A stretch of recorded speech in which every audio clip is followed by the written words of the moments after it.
Саламатсыздар ма? Кайрылы кеш.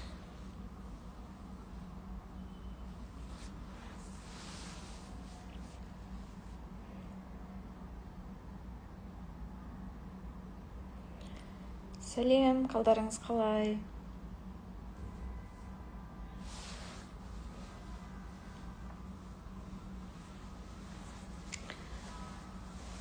Сәлем.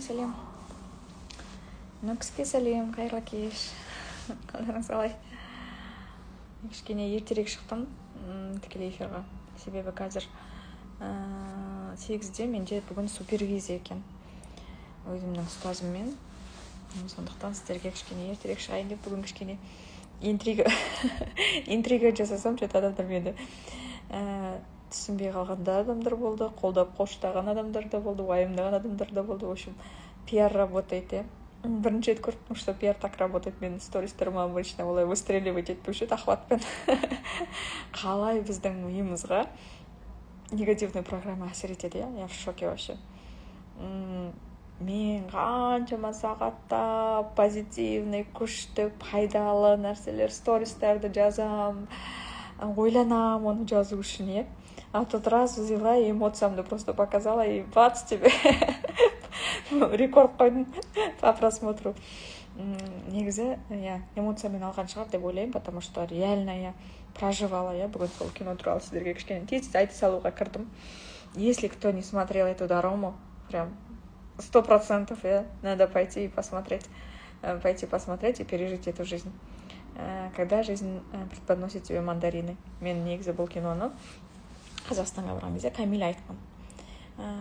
Әсемәпке сондай бір кино бар, көріңізші, прям күшті ұнады деп. Содан бір уақыт болмай жүрді, и осыдан 3 күн бұрын кешкісін отырдым да, ну-ка давай қарасам, мен негізі андай сериал вообще көрмеймін. Вообще от слова совсем. Последний көрген сериалым Хюррем Сұлтан болды ғой, бізде бір қай заманда. В общем, сол мен последний көрген сериалым екен негізі. Одан кейін мен кино көруге, енді қысқа бір кинолар болмаса, ұзын дорамалар, сериалдар вообще қарамаймын. Содан ашып қарасам 16 серия екен. Ну ладно, 16 деген енді не страшно, бір 100-200 емес қой деп. Сөйтіп бірінші сериядан жылағаннан, в общем, 16 серияны тамақ ішпей, жұмыс істемей, в общем, өмірімнің бәрін қойып, 3 күнде көріп шықтым, 3 күнде, в общем, состоянием, бүкіл өмірім көз алдымнан өттім десем болады. Страшно, керемет инсайттар алдым. Қалай солай киноны түсіруге болады, я прям білмеймін, я советую посмотрите, қандай сюжетная линия, шынайы махаббат көрсетілген, шынайы махаббат вообще біздің қазақтың ер азаматтарына көретін кино екен деп ойладым мен бір шетінен. Бізде енді бір сондай бір менталитет бар ғой. Әйеліңді жақсы көрсең, подкаблучный поп өтесің, өтіп кетесің, бүйтіп кетесің деген сияқты. Сондай бір шынайы махаббат ер адам жақсы көрген кезде оған бүкіл әлем бәрібір сияқты. Не айтады ол туралы, не ойлайды. Когда жизнь преподносит вам мандаринки деген дорама туралы айтып жатырмын. Бүгінгі мен сторисыма кірсеңіз, сол жерден көресіз. В общем, ютубта жоқ, мен неден интернеттен қарадым, сайттарда көбінде бар негізі. Сосын жаңағы ер азаматтарға көруге кеңес берер едім деп, себебі сондай бір отбасын таңдай алатын, Мен өзі всегда 4 ұлым бар, енді ұлдарыма әлі ол әңгімені айтқан жоқпын, бірақ айтам деп бүгін дайындалдым, Себебі менімен әйеліңнің арасында таңдау болатын болса, міндетті түрде әйеліңді таңда деп, Семья, которую ты будешь строить, важнее, чем семья, из которой ты вышла, Себебі сен шыққан семья сен үшін екінші орында болу керек. Сен құратын семья бірінші орында болу керек. Әйел адам үшін де, еркек адам үшін де. Мен солай ойлаймын. Сол кезде ол семья болып қалыптасады. Артқа қарап жүгіре беретін болсақ, жаңағы бірге тумақ барып, бірге жүрмек жоқ деп айтылған ғой негізі қазақтың сөзінде де. Сол үшін жаңағы осы тема маған қатты инсайт болды.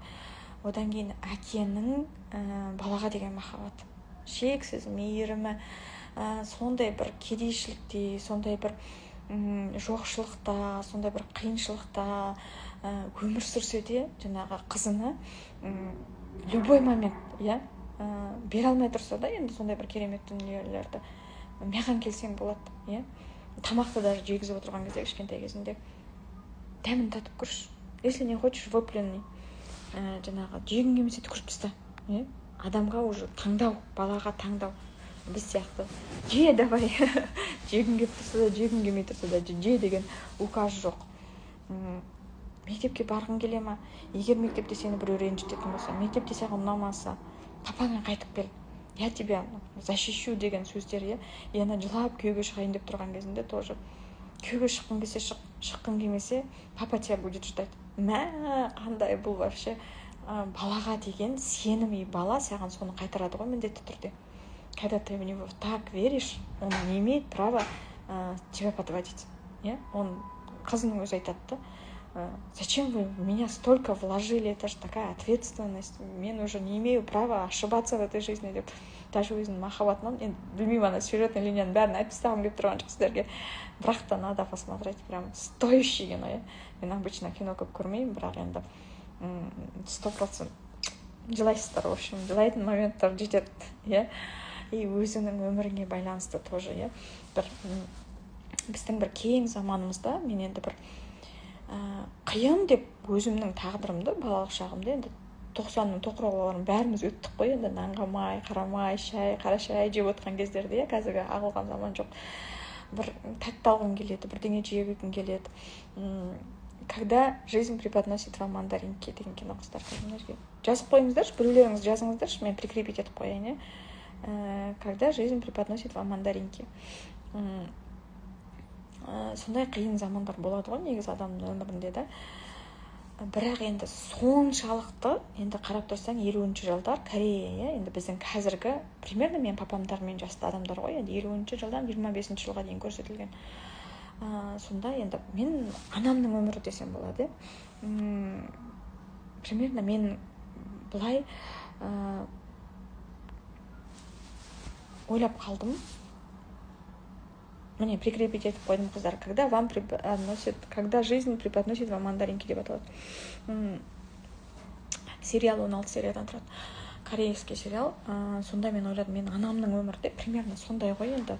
Тура мен анаммен, сіздің анаңызбен жаста, и мен өзімнің өмірімді сондай қиын, қарным аш деп ойлайтынмын негізі.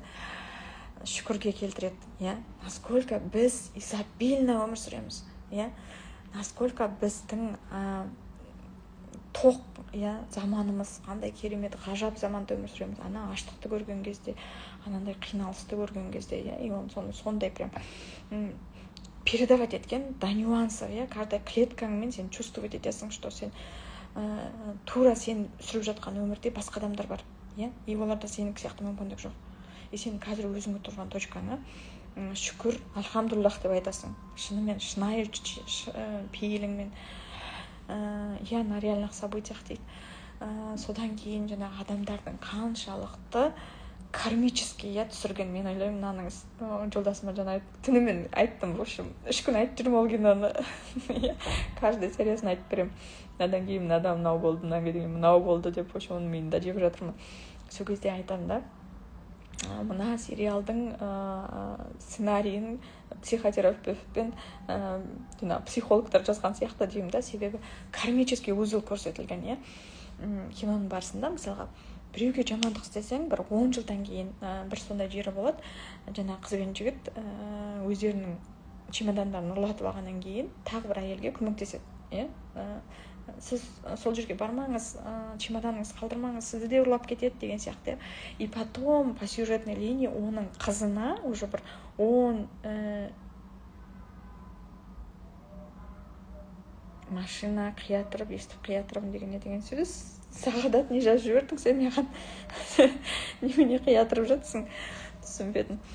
Сонда жаңағы әке-шешесі көмектескен адам кейіннен сол киноның барысында қызына көмектеседі. Бір жолында келіп, қызын құтқарып қалады. И сондай моменттарды бір 10 жақтысын алған қой, что сен жамандық жасасаң, саған міндетті түрде жамандық қайтады, жақсылық жасасаң, міндетті түрде жақсылық қайтады. Өмірге не бересің, соны аласың, не егесің, соны орасың. В общем, сондай, сол жері қатты ұнады, потому что қатты инсайт береді екен адамға, что И самый ключевой, самый ключевой сіздерге айтып кетейін, инсайт, енді екі баласы әке шешесінің өмірін бағаламайды, қандай әке шеше. Енді мен рядом даже не стояла деп па, қаншалықты балаларын поддерживает, қаншалықты поддержка береді, бүкіл ақшасын, үйін сатып оқытады, в общем, машинасын сатады, күні түні жаңағы жұмыс істейді, тәрбие береді, беттерінен сүйеді. Енді идеальный родители, идеальный. Мен ана всегда терапияларымда айтып жүрем, сіз 1000 күн бетінен сүйсеңіз де, бала ең бір майшелпек берген күніңізді запомнит деп, он найдет, где травмироваться. Қанша идеальный мама болсаңыз да, он найдет, где травмироваться. Сондықтан жаңағы қандай керемет әке шешесін балалары түсінбейді, жек көреді. И 40-қа келгенде, өздері ата-ана болған кезде уже әкесін, шешесін бағалап бастайды. И жаңа мен өзім ұстазым айтады, сен дейді қазір балаңды тәрбиелеп отырсың дейді, но балаң сені түсінбейді дейді. Сен қазір қанша жастасың? Сен 40-тасың. Сен 40-тасың, сен балаң 10-да. Сенің қазіргі айтып жатқан тәрбиеңді, сенің қазіргі беріп жатқан ақылыңды балаң 40-қа келгенде естиді деп. Қазір естімейді дейді. Сондықтан өзіңді тәрбиеле, өзіңді бақытты ет, өзіңнің мақсаттарыңды орында, жаңа өмірде. Бала өзінің жолын өзі табады, В общем, 100 из 100, в общем, всем советую. Енді біраз жылайсыздар, бірақ енді стоящий сондай бір жақсы ұнады. Демалуға, өмірді, мен кітап оқуға енді уақыт жоқ қой қазір, кітап оқимын деп өтірік айтпаймын, жаңа күшті маған кітап сыйлады осы Астанаға барған кезде. Мынандай кітап, бірақ енді уақыт болмай жатыр оқуға. Но сериал маған ұнады енді. Редко маған бұндай сериалдар, кино жалпы ұнаушы еді, но этот сериал прям ұнады. Сол сіздерге қазір менде супервизия, мен 3 күндік супервизия өтіп жатырмын, мастерствомды көтеріп жатырмын.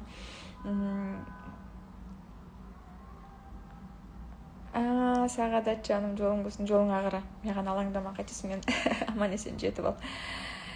Сериал называется «Внизу написано, когда жизнь преподносит вам мандаринки». Сол супервизияма қазір кетіп бара жатырмын. Соны бүгін 8-де прямой эфир өтем деп сөйтіп едім.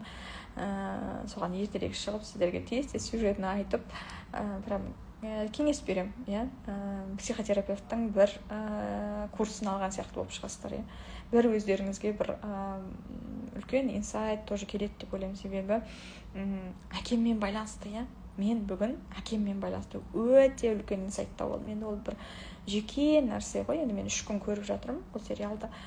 Бірақ та таңертең тұра салып, көзім маңдайыма шығып кетті десем болады. Мен 10 жасымда әкемнен айырылғам. 10 жасымда, содан бері мен қазір 41-демін. Енді 30 жыл ғой. Әкеге деген сағыныш, әкеге деген бір бітпейтін бір әттең-ай, іштегі бір дыра дейді ғой. Әкесі бар адамдар қандай болады екен? Мен сезініп үлгермей қалдым, мен тоймай қалдым. Әңгімелесу, әкемен отырып, ересек адам ретінде келіп маңдайыңды жаңағы иығына қойып ақыл сұрау, ол қандай екен деген менде бір өмір бақи бір сондай сезім болады екен. Сөйтсе, мен әкем ешқайда кетпеген екен. Физический өмірде может кеткен шығар, енді денесі жоқ шығар менің қасымда, бірақ енді жан дүниемде, жүрегімнің ішінде әкем всегда бар екен. Және әкемнің присутствиясын мен таңертең бүгін прям сондай инсайт, озарениемен осы кинодан кейін ояндым. Прям тук мен миыма әр моментта күйеуге шығып жатқан кезімде әкемнің қолдауы маған қалай болғанын, баламды туып жатқан кезде әкем маған қалай екенін, ақша таба алмай жатқан кезімде әкем келіп қалай мені оқытып кеткенін, басқа адам арқылы, ол адам әкеммен қалай байланысты, мен миымның ішінде бір фазл сформировался. Мен ойладым да, оказывается, жаңағы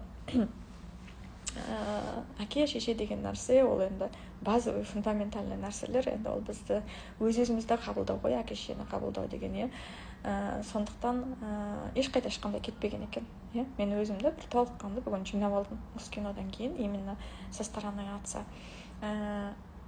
Все равно жаңағы қызына айтады, әкем, сен күнде 4-те тұрасың, неге сен 5-те тұрмайсың, 6-та тұрмайсың, бір күн болса да демалшы, бір күн болса да ұйықташы. ерте тұрмашы деп. Сол кезде әкесі былай жауап береді: когда я меньше сплю, мои дети больше спят деп. Чтобы вы больше спали, я меньше буду спать деп. И как будто бы мен әкемде я меньше буду жить за то, чтобы мои дети больше жили деген сияқты бір сондай бір құлағыма келді да. Әкенің бізге қандай мейірімі, қандай шапағаты, қандай атмический уровеньде смыслдар, иә. Кейбір заттарды түсінбей жатамыз, кейбір заттарға миымыз жетпей жатады, кейбір заттарға ренжіп жатамыз, бірақ енді әке шешеге деген нәрсе ол біздің базовый фундаментальный жүрегіміздің ішіндегі полный. Мен бүгін әкеммен қабылдаймын, енді миллион техника жасап жатырмын, өзім соны үйретіп жатырмын, әке-шешемді жақсы көремін, бірақ енді горжусь деген нәрсеге, я горжусь своими родителями деген нәрсеге мен бүгін жеткен сияқтымын. Сіздерге де соны тілеймін. Я не только принимаю, я не только люблю, я горжусь быть их дочерью, вообще горжусь, что они именно меня выбрали, что я их выбрала в этом пути. Вообще не осуждаю, вообще. Ни один поступок, на все воля Аллаха. 10 жыл болса да, 10 жыл маған жеткілікті болыпты. Бүкіл өміріме жеткілікті болыпты. Бүкіл өміріме жететіндей сабақ беріп кетті. Өлімінің өзіменен мені тәрбиелеп мықтылыққа беріп кеткен. Енді там такие смыслы раскрылись, в общем, енді сондай күшті сезімде жүрмін. Сіздерге де сондай бір жақсы бір ешқандай интрига, ешқандай бір пиар жасайын деген жоқпын. В моменте реально жыладым. В моменте мен прям накрывала, я прям деп жылаған моменттарым болды. И просто бір моментті солай видеоға түсіріп алған болатынмын. И соны сала салсам, кәдімгідей менде охват өсіп, бүгін қалымды сұрамаған адам қалмады.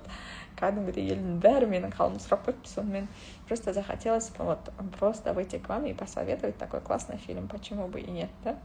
Посмотрите, өмірді басқалай түсінесіз.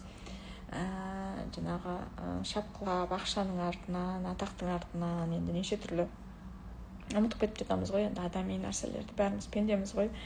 Бірақ та енді сондай өзіңнің орныңа түсіретін, өмірді басқа жағынан көрсететін, шүкіршілікке әкелетін әдемі кино екен. Сондықтан я вам всем советую. Сосын маған көріп болғаннан кейін обратный связь Дарикке жазыңыздар. Как вам? Понравилось, не понравилось? Негізі, я думаю, что всем понравится. Ал енді менде қазір супервизия. Супервизия деген это повышение квалификации. Мен енді терапевт болғандықтан постоянно. Киноның аты «Когда жизнь преподносит вам мандаринки». Жаңағы өзімнің профессиямда профессионал болғым келеді. Өзімнің профессиямда помогающая профессия, да, я хочу служить людям и хочу попадать в точки. Каждый клиент, который приходит ко мне, я должна знать ответ на его вопрос. Я должна помочь именно этому человеку. Поэтому я все время обучаюсь.